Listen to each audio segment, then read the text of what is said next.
Сообраќајната несреќа во која вчера беа повредени 10 ученици и 2 возачи го отвори прашањето се возат ли во безбедни автобуси учениците во земјава. Речиси сите медиуми вчера објавија дека во автобусот имало 30 патници. Сепак, една Facebook порака испратена до нашата редакција од ученик во средното училиште Крсте Петков Мисирков од Демирхисар фрла нова светлина на настаните.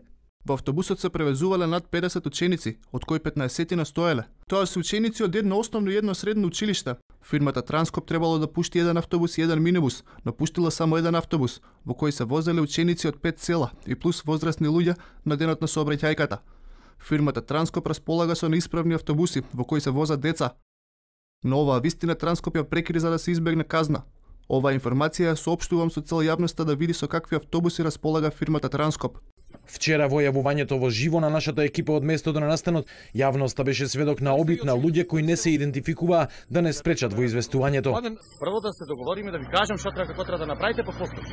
Така. Затоа башам кои сте вие бидејќи наша обврска е да го пренесеме настанот како што било. Поред ќе го пренесите, сепак има некој што треба да дозволи или да забрани за ова.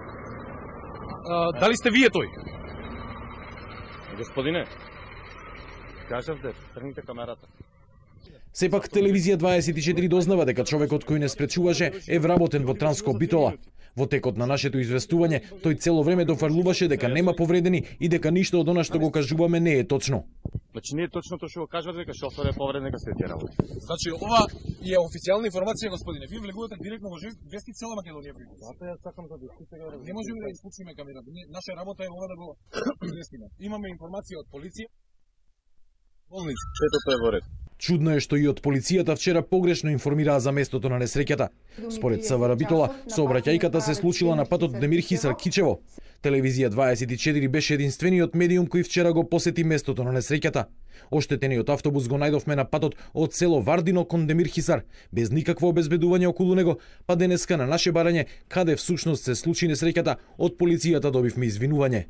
СВР Битола и се извинува на јавноста за неточната информација која вчера ја пласираше околу местото на несреќата.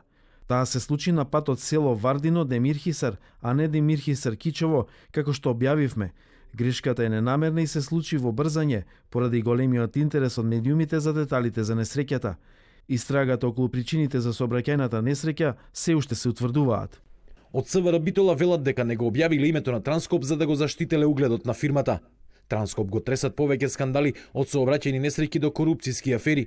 Оваа фирма која врши превоз на ученици во Битолско е дел од случајот на СЈО познат како Транспортер, во кој прво обвинет е екс-градоначалникот на Битола Владимир Талески. Во меѓувреме, повредените ученици од вчерашниот судир помеѓу автобус и комби се пуштени на домашно лекување, а возачот е задржан во болница.